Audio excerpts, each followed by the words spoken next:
Okay, so hi, my name is Ben Richardson. I'm based at the University of Warwick and an IPEG convener. I'm here with Professor Nicola Smith from Political Science and International Studies at Birmingham, and we're going to discuss some of her work on sexuality and political economy. So thanks for joining me today, Nikki. In IPE, we're trained to think about international relations and the class relations of global capitalism, and to an increasing extent, gender relations and race relations too. But I think it's fair to say that the sexual relations of capitalism, which you explore in your recent book, are not really a central line of inquiry. So could you start by telling us how it was that you came to this particular research area? Yeah, thanks so much. So I hope it's okay to offer a super quick academic autobiography here. So I was first introduced to IPE when I did my MA and then my PhD, but I wasn't in any way looking at gender and sexuality, and this, really very much reflected the training I had, which was that IPE was a field that was primarily interested in interactions between, these two kind of weirdly elusive and abstract entities called states and markets. And so IP was for me then very much a gender and sexuality free zone. But outside of my PhD and outside of this, the stuff that interested me the most politically was gender and sexuality stuff. And it was when the brilliant feminist IR scholar Laura Shepherd joined my department and encouraged me to read the incredible work of feminist scholars that I started to learn then that, gender and sexuality had long been political economy issues for feminists. And so it was reading the work of people like Spike Peterson, Shirin Rai, Anna Agathangelu, and so many others that really brought to life for me how, embodied social hierarchies such as gender, race, and sexuality are, what makes the stuff of the global political economy. So learning about the vital insights and contributions of feminist political economists, was absolutely the most important thing that led me to this particular research area, even in, the most basic terms of thinking about something called capitalism rather than the states and markets that I'd been, thinking about. At the same time, albeit quite separately, at least in my own thinking, I started to learn about queer theory, which hasn't routinely focused on debates about global capitalism, but it was, also centrally concerned with embodied social relations, just like feminist political economy, and especially sexuality, including questions about, heteronormativity and marriage and so on. And so that was kind of the second strand. And then the third strand, the final strand, was that I started to get more and more into sex work studies. And sex work is really interesting because, while it's often studied as a kind of sociological or criminological issue first and foremost, it also raises really important questions that are political economy questions, not least because of widespread assumptions and assertions that, sex not only isn't a form of work, but that it can't be a form of work. In other words, that, sexual practices are not, but also cannot be economic practices. And yet, when we think about marriage, that is so clearly an economic site as well as a sexual site. Indeed, it's one of our most enduring and pervasive economic and sexual institutions. So I was interested in how the moral condemnation of sex work, diverts attention away from the constitutive role that marriage has historically played and continues to play in, subjugating women in particular, economically and otherwise. So those are the different kind of strands that I wanted to weave together, and that ultimately became the book Capitalism, Sexual History. So it was IPE, and especially feminist IPE, queer theory, sex work, and then also marriage as well. Thanks.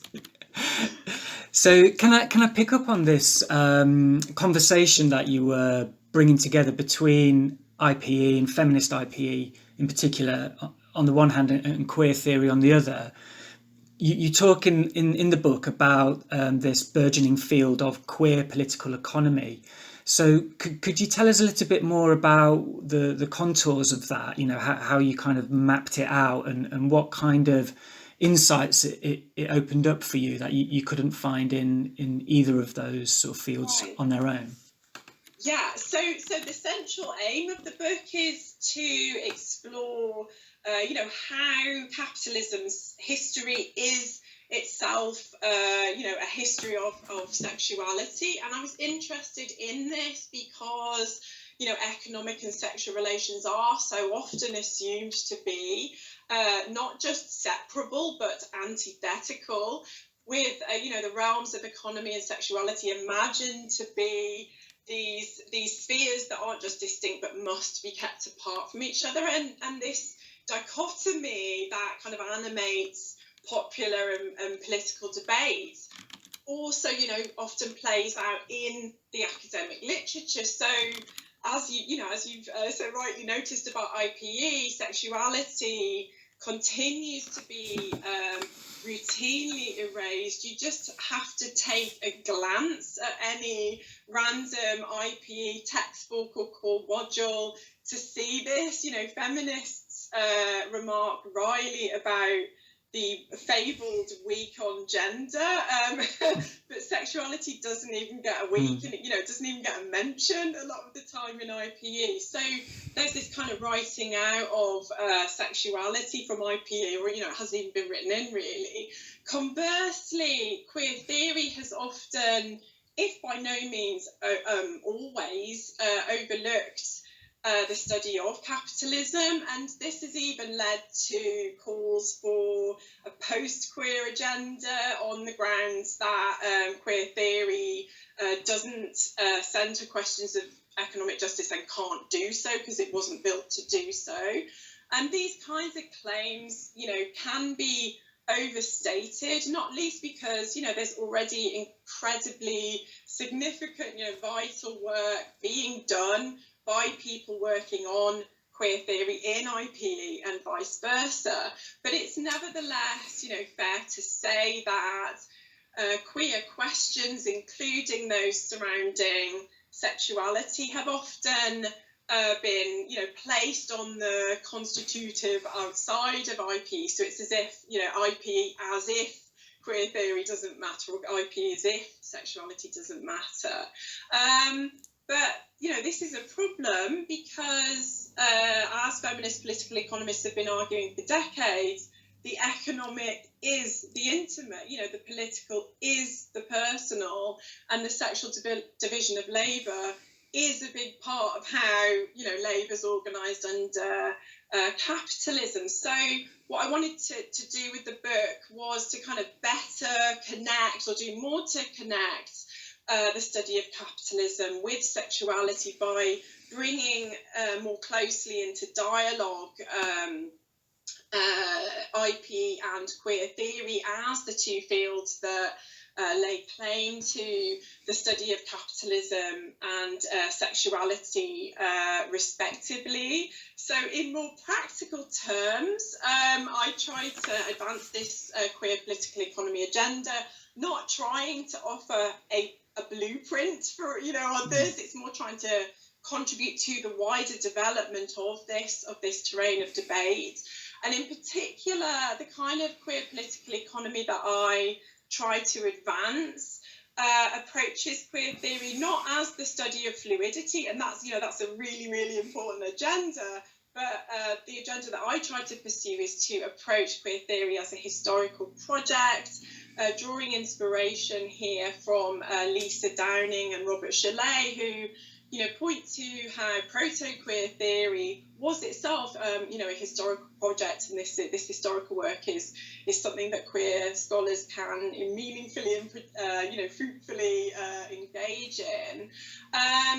And more specifically, I use genealogy as the overarching methodology by, examining or just setting out to examine how the past inhabits the present and how the power relations we might take for granted now are not, quoting Mrinalini Sinha here, they're not natural and thus without a history.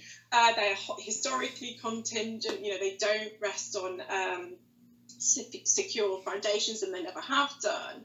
So instead of offering, the history of capitalism, the book's instead trying to offer a history of capitalism by looking in particular at how capitalism and sexuality have constituted each other in ways that are highly complex, contingent, contradictory, and always contested. And I try to anchor this analysis in the really specific site of sex work in Britain by tracing a history of the discourses of sex work, starting in England in the Middle Ages, all the way up until the present day, to try to show how the division between economy and sexuality that we take for granted today, has been historically produced. It's not just a natural fact. So ultimately, to bring this, to a conclusion for this question, I try to show how the writing out of sexuality from the analysis of capitalism that IPEG so often continues to do isn't just an oversight in the literature, it's also woven into the very fabric of capitalism itself. Thanks. So to get to the upshot of this approach and kind of line of argument for the book, one thing I thought you did that was really good was to kind of expose the kind of underlying interests in this move, to say it wasn't just by chance, it was done with purpose. And on my reading, at least, the purpose of this sort of forcible separation of sexuality from the economic sphere was as a means of securing unpaid reproductive labour. And the way you kind of weave in heterosexual and homosexual relations and sex work and marriage into this story is really fascinating. I was wondering though how difficult you found it to relate these topics to the kinds of maybe more typical or traditional distributive cross-border questions that we see in much IPE literature. Was it the case that you really had to trawl through legislation and archival materials to make the links here to show the interests that were being served and how this sort of fed into processes of capital accumulation, or was it the case that once you started on this, it just kind of exploded out and it was in a way sort of difficult to keep it in certain parameters? Yeah, so I'm so glad to be asked this question because, so often when we talk about academic writing, it's often, focuses on the content of the book, and we don't necessarily think about or talk so much in academia about the process of writing academic books. So it's great to have a moment to kind of reflect on that process. And so this, the book took, I thought it was going to take a couple of years. It took over a decade to complete, and it didn't really start to take shape until I realised that I'm not a planner. I'm a jigsaw puzzler. So my process involves collecting, so many jigsaw puzzle pieces from all sorts of different sources, including different academic fields, and then I, trying to work out how they kind of fit together. So the book didn't start out with a discrete thesis, but instead the thesis emerged out of the process of kind of researching and writing the book. It kind of materialized. And with this kind of approach, there has to be an anchor to make it manageable. So that's why I'm so drawn to genealogy, as it allows me to kind of join the dots with these very sort of disparate themes, including the kinds of ones that you pointed to, but also having a kind of sense of focus. So that's why I had my focus on a specific case, and in this case it was the case of sex work in Britain. So that's kind of the mechanics of how of how the thesis emerged. In terms of the actual thesis itself, I really like the way that you distilled it in your question, and I think you said that sexuality has been forcibly separated from the economic sphere as a means of securing unpaid reproductive labour. That's the one. I tried to boil it down. I tried to boil it down as best I could. Yeah. I love that, and I absolutely think it has been forcibly. There has been a forcible separation, often involving violent state intervention, and we continue to see this violent state intervention. I think as well an important element, though, has been not just the kind of repressive power, but also productive power, to use kind of Foucault's distinction, including the production of normative sexuality, so the naturalization of marriage and so on. And so the book sort of argues in a way, or it is that the one is kind of the flip side of the other, i.e. the marking out and repression of commercial sex as deviant on the one hand is bound up with the discursive production not only of sex work but of normative sexuality, and both work to enable capitalism to extract women's unpaid and low-paid reproductive labour in the ways that you've that you described so brilliantly. I could go on, but I'm worried that I've taken too long to answer your question. So no, it's fine. Thank you. Let's go back to methodology now, because you've spoken about the importance of genealogy in this piece of work, your book, but in other work you've done, you did interviews, and you've kind of reflected on this in a piece in John and Montgomery's edited book on critical research methods, and I really enjoyed reading this because it was so candid, and you talk about how interviewing sex workers, at times you felt it was advantageous to be an embodied researcher, in the sense that you could make connections through the language of being and having bodies. I think you said, it gave you a sort of common ground and, a way to kind of break the ice, as it were.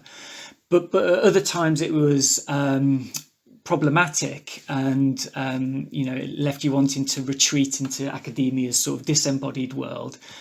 So I wonder if, your experience of drawing on queer political economy, both as an approach and, in terms of its methodology, has it changed how you think about embodiment in your scholarship at all? Yeah, thanks so much. So yeah, that was a piece I wrote back in 2013, and I was trying to work through what it might mean to be, a feminist researcher, and also drawing on queer theory in practical terms, in terms of how we actually do our research. And I'm still trying to work this through, and I do not have it all worked out, but I do think my approach has changed over time, as you say, and I'm sure that it'll continue to change over time. In that piece, I think what I was worried about or was reflecting on was how, I guess, as academics who do interviews, we might talk about embodied knowledge, but this often doesn't involve any kind of sustained reflection on our own embodiment, even if we do include some kind of reflection on our own positionality. And this is, such an important issue in sex work studies, for example, because sex worker activists have rightly been challenging how, academics might, in effect, try to extract data from sex workers via interviews and other methods in ways that can be very objectifying of sex workers. And there's a really long history here. One of the things that really impacted on me as a researcher was reading stuff back from, say, the 18th century and into 19th century, and properly processing for the first time that it wasn't just statistics that were being developed to identify and discipline populations at the time. It was, testimonials from sex workers being gathered and scrutinized in efforts to try to uncover, the nature of their sexuality and indeed the very truth about sex. And, this goes on and on into our contemporary moment. And John Scott talks about how sex workers have been produced as objectified subjects, including through scientific endeavours to learn about their individual and intimate lives. So I find it really valuable and instructive when feminists and other researchers reflect really openly about these kind of issues, including, when they do interviews.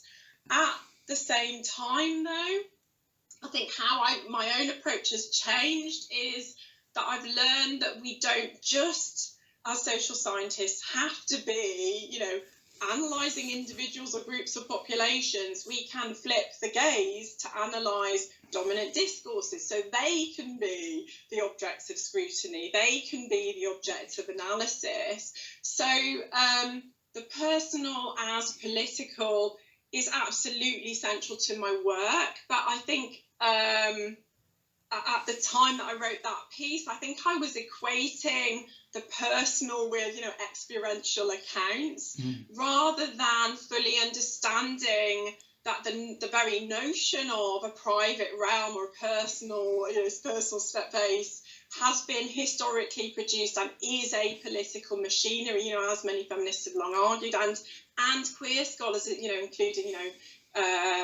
queer scholars doing historical work. So, for example, it wasn't until I read Silvia Federici's Caliban and the Witch that I was really able to make sense of the institution of motherhood and what it might mean to be a mother and how my own experiences might have been formed by that. But it was reading that sort of very political, historical analysis that helped me to make more sense of that.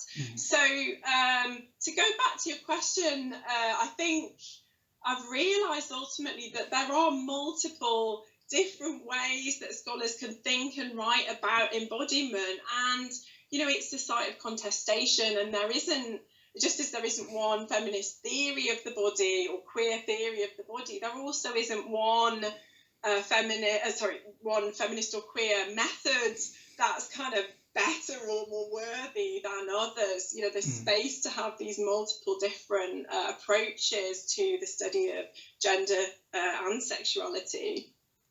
Thanks. Thank you. I'd like to ask now about teaching and what queer political economy and debates about embodiment can bring here. So in 2015, the National Union of Students, the NUS, estimated that there were at least 175,000 university students identifying as lesbian, gay or bisexual and more if trans students were included.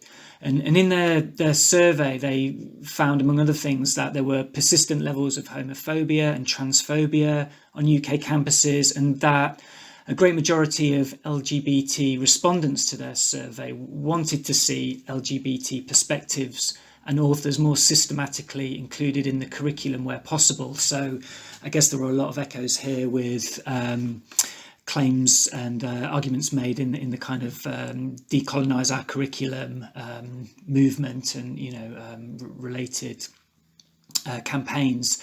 So I was wondering if you think that this is something that queer political economy could help address, and if so, whether you have any advice on pedagogical techniques or topics that listeners might want to take up in the classroom. Right.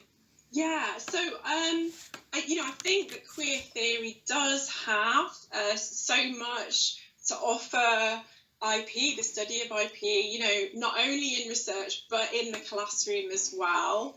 And there's so much, really important work being done on queer pedagogies that are really, exciting and challenging for IPE as a field.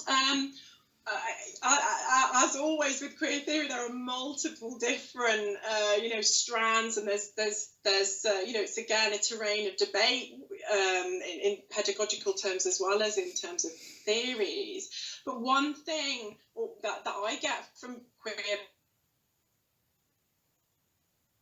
is to impart knowledge about something called sexuality to students, but instead about asking some tricky questions about what gets to be counted as knowledge, what gets left out of that, what are the effects of those silences and exclusions, including the material effects, including in terms of economic justice, if we think about it in queer political economy terms. So in IP, we might ask, what gets to be counted as an IP question, what's not being counted as an IP question, and what does that then do both for the field itself and for power relations more widely. And I really like the way that GD Schlasko puts it, that queering the classroom means kind of shifting our thinking as instructors from asking ourselves things like, what information should I impart to my students now? And instead asking,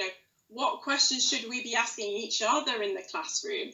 After we explore those questions, what will we have left out? And then what other questions do we then need to ask? And so, and it's really important to recognise, of course, that this kind of agenda is not unique to queer studies. It's an agenda that queer studies shares with feminists, post-colonial, decolonial and other traditions, and indeed draws from and forms part of those traditions. Just as an example, for my final year students at the start of the year, one thing that I asked them to do is to reflect what they've learned already on their IPE degrees, and to what extent and in what ways has gender and sexuality and also race and disability figured in that. And if they haven't figured, then why might that be, and what has that meant for them? And more broadly, queering the classroom also means asking as instructors and with our students questions about the material conditions under which knowledge in IPE is being produced. Matt Brim writes about this kind of issue in Core Queer Studies. How do the material and intellectual resources available in universities work to neglect and exclude students who don't possess structural advantages in terms of sexuality, as you've so rightly pointed to, but also, in terms of class and race, disability, gender, and so on. So I think a queer political economy pedagogy would be trying to ask these kinds of questions, I guess. Okay, thank you. It's really helpful. I have to say as well, I guess the way I framed that question was in such a way that it made it seem like queer political economy was of most relevance to students who are lesbian, gay, bisexual, or transgender. But actually, I mean, reading your book, it was really manifest how it's relevant to everybody, because whatever your sexuality, whatever your kind of relationship status, it had something to say about how that relates to the economy. So I just thought that was worth kind of. I didn't think your question. Sorry, no, it was more. It was more a kind of sudden realization. Because obviously one of the reasons I wanted to speak to you is because this is new to me, and I'm sort of thinking it through even now as we speak. So thanks. So for people like me who are new to these ideas and are interested in bringing them into our work as teachers or as researchers, then could I just finally ask, alongside your own book, of course, are there any other resources that you think would be really useful, as an introduction and an entry point into this sort of literature? So I mean, I'm always worried about I'm going to leave. I'm worried that I'm going to leave people out who are really important. So I just sort of disclaimer, caveat that queer and feminist theory are collective projects. There's so many sort of voices contributing, but as kind of illustrative examples or starting points, as you've said, work I'd really recommend would be Spike Peterson's work on the family, Anna Agafangelou's work on queerness and neoliberal capitalism, Rahul Rao's work on homo-capitalism, Jasbir Puar's work on debility and global capitalism, Suzanne Bergeron and Jyoti Puri's work on sexuality, class and governance, and also Ellie Gore's work on queer oppression in the global economy. And that's just to give a flavour really, but I can definitely say that it's really worth it for anyone interested in IPE to read around queer scholarship on capitalism, both within and outside of IPE, because as feminist scholars have as well have so long been arguing, capitalism is constituted by and constitutive of sexuality as well as gender and race. They're all bound up with each other, and it's fascinating and politically important and valuable for IPE scholars to more fully embrace these entanglements. Thanks. That was a great pitch to end on. Thanks so much for chatting with us today. Thank you so much. Cheers. I really, really enjoyed it. Thank you for your brilliant questions as well. No worries. Pleasure.